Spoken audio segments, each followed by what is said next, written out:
Hi, my name is Dr. Richard Roberts. I'm the Vice Chairman of the Israel Advisory Committee at the Trump campaign. I've been authorized by the highest levels of the Trump organization to give this interview today to the LakewoodScoop.com. The LakewoodScoop.com has asked me to speak about issues that I think are the most important to the Orthodox Jewish community, but I think that some of my observations, which are my personal observations, will be instructive or interesting to a wider audience. The three issues that I plan to address today are Israel, school vouchers, and social justice or caring for the needy. Regarding Israel, as the Vice Chairman of the Israel Advisory Committee, I was charged with researching and writing the U.S. policies on the U.S.-Israel relationship and the Israeli-Palestinian relationship, as well as writing some bullet points which the campaign released today. Even though my name was not associated with the press release, I did write about 2/3 of those points, and that's totally fine with me. I'm happy just to contribute. But I want you to know that I did receive input from a large number of people, including people that were formerly inside the State Department at the highest levels of the United States government with security clearances. And I also received a lot of help from a gentleman named Noah Pollack, and also a top evangelical leader was a contributor to these points also.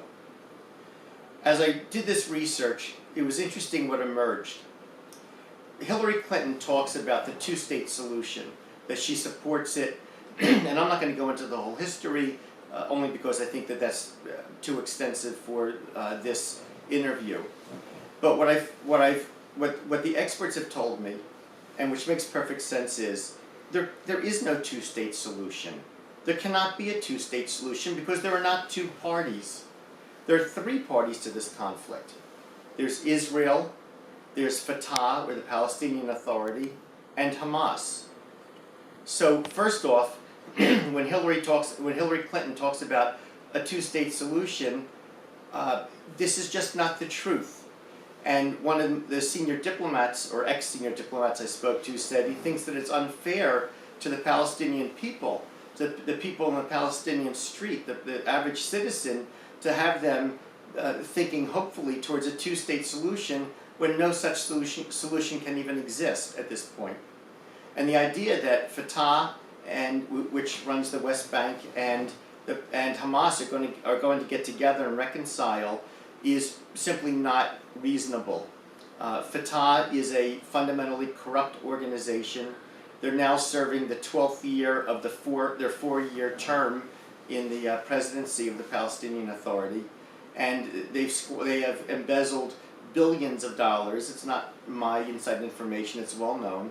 Fatah has embezzled billions of dollars from the Palestinian people in the form of aid money given by the United States and the European Union and others, which have now been funneled to the personal accounts of the leadership of the Palestinian Authority, and even before them, Yasser Arafat also did the same thing. Hamas, on the other hand, is a fundamentalist Islamic terrorist organization that is religiously driven and has no interest in a reconciliation with Fatah. So there is no two-state solution that Hillary Clinton speaks about. Furthermore, the Palestinian Authority has groomed and taught and raised the last two generations of Palestinians to believe in a complete rejection of any peace with Israel, whether it's in the Palestinian press, whether it's in cartoons with Mickey Mouse characters espousing how wonderful it is to be a suicide bomber and to kill Jews, in the religious sermons, in the naming of streets and plazas in the West Bank being named after terrorists who blew up pizza restaurants or schools and killed children. The Palestinian Authority has done everything to destroy Israel and not accept or negotiate towards any kind of real peace. And the real peace does not occur when leaders get together if the leaders don't represent the people. So even if if in behind closed doors, Palestinian Authority leaders will speak about their desire for peace, and if they can only have their own state of their own, this is just an attempt to divert attention from the real issue. The real issue is a fundamental hatred and unwillingness to accept the existence of the Jewish state, period. So whether it's the BDS movement, where the Palestinian Authority is trying to economically destroy Israel around the world, whether it's sending terrorists in to commit terrorist attacks randomly against Jews, or anything the Palestinian Authority is doing, they'll do everything except pursue real peace. And they've prepared their people for a state of mind where there is no desire for peace. So how can Hillary Clinton keep talking about a two-state solution when no such solution exists? Donald Trump, on the other hand, has said that he believes that Israel should continue to build in the so-called settlements in the West Bank, which are really beautiful suburban towns where people live, and their factories, and its economic prosperity, which is what Donald Trump believes in. He believes in economic prosperity, in building, creating jobs, having people be employed, and the truth is, if the Palestinian Authority has any interest in creating a state where there is not bigotry against Christians and Jews, and in which there is not terrorism, and in which there is some degree of freedom of speech and respect for people, then the Palestinian Authority should embrace the idea that there are 500,000 Jews living in homes in their future territory. This is a free gift to them. This is free economic boom, economic advantage for them. So whenever the Palestinian Authority talks about the occupation, it's exactly the opposite. It's the Palestinian Authority's complete rejection and unwillingness to accept Christians or Jews as citizens with equal rights in a country that they would run. And it's the Palestinian Authority's embracing of terrorism, of promoting of terrorism, and financially incentivizing terrorism, with money going to the families of terrorists that died in suicide bombings. It's exactly that attitude that has prevented any peace from occurring. So when Hillary Clinton talks about a two-state solution, this is indicative or symptomatic of her more far-reaching lack of any attachment to the truth. She just doesn't care what the truth is. She'll speak what the current political politically correct environment wants to hear. But in terms of speaking about the truth and a real solution, she does everything except that. And this is one of the reasons why I find Mr. Trump to be so refreshing, so genuine. There was a comedian named Flip Wilson who used to have a great line. He said in one of his skits, he said, "What you see is what you get." Well, with Mr. Trump, yes, it comes out unfiltered. Yes, he's not a seasoned, refined political type. He's real. He's a real person. Is he perfect? No, he's not perfect. None of us are. You know, my first choice in the Republican primary was Scott Walker, Governor Scott Walker.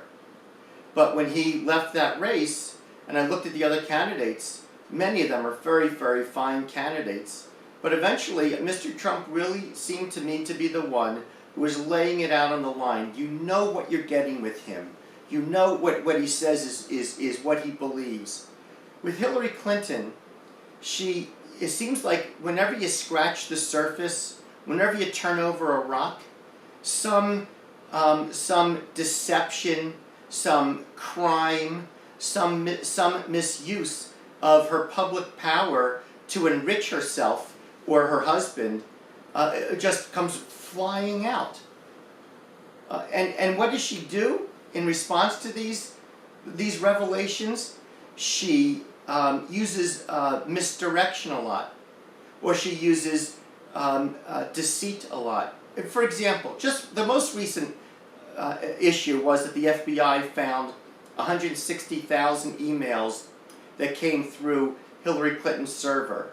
And there may be confidential emails in there with state secrets, secrets of the United States of America.